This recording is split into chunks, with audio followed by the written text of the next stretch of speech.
Accord de pêche UE-Maroc, est la cause du Polisario appuyé par la CJUE et le tribunal de l'UE. L'arrêt de la Cour de justice de l'Union européenne sur l'accord de pêche UE-Maroc, et l'ordonnance du tribunal de l'UE les confirmant, sont accueillis avec satisfaction par les responsables du Front Polisario.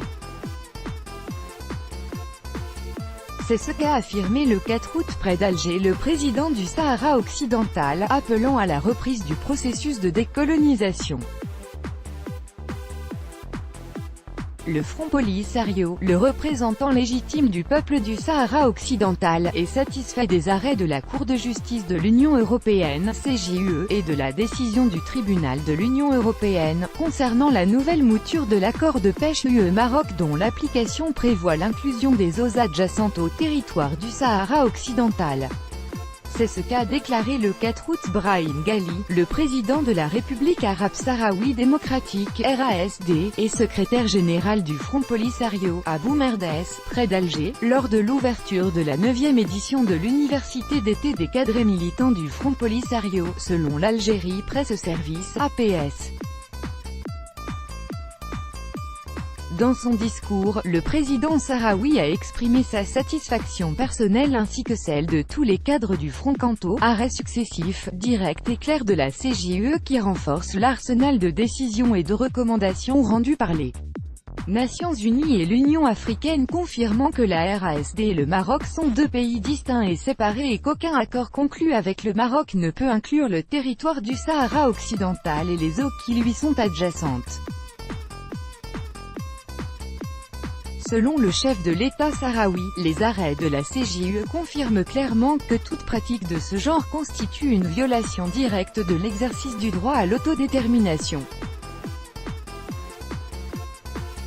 Dans ce cadre, le responsable sahraoui a dénoncé les tentatives conduites par certaines parties au sein de l'Union européenne pour détourner ces arrêts, précisant que ceci est une violation de la loi européenne, du droit international et du droit international humanitaire. En conclusion, M. Ghali a suggéré l'application immédiate de la décision numéro 2414 du Conseil de sécurité de l'ONU, concernant la poursuite du processus de décolonisation du Sahara occidental en relançant des négociations directes entre les deux parties au conflit, sans conditions préalables et de bonne foi, pour mettre fin au conflit, conformément aux principes et à la charte de l'ONU et de l'Union africaine. Le 19 juillet, une journée avant l'annonce de l'entente entre la Commission européenne et Rabat sur le nouveau contenu de l'accord de pêche UE-Maroc de 2013, dont l'application devait inclure les eaux adjacentes au territoire du Sahara occidental et dont la signature était prévue pour le 24 juillet, le tribunal de l'Union européenne a confirmé dans une ordonnance les arrêts du 21 décembre 2016 et du 27 février 2018 de la Cour de justice de l'Union européenne.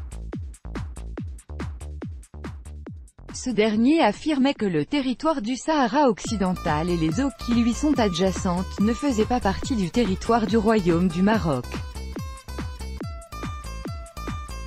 Compte tenu du fait que le territoire du Sahara occidental ne fait pas partie du territoire du Royaume du Maroc, les eaux adjacentes au territoire du Sahara occidental ne relèvent pas de la zone de pêche marocaine visée par l'accord de partenariat, stipule l'ordonnance du tribunal, en soulignant que la zone de pêche marocaine ne comprend pas les eaux adjacentes au territoire du Sahara occidental, selon l'Algérie Presse Service, dans son édition du 26 juillet, qui a affirmé avoir consulté une copie de l'ordonnance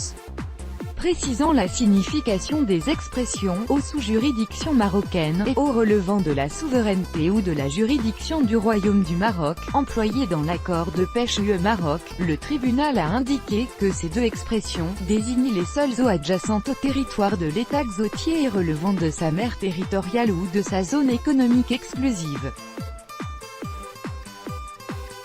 Il a souligné que, tout comme le territoire du Sahara occidental, les eaux adjacentes à ce territoire ne relèvent pas du champ d'application territorial respectif de cet accord et de ce protocole.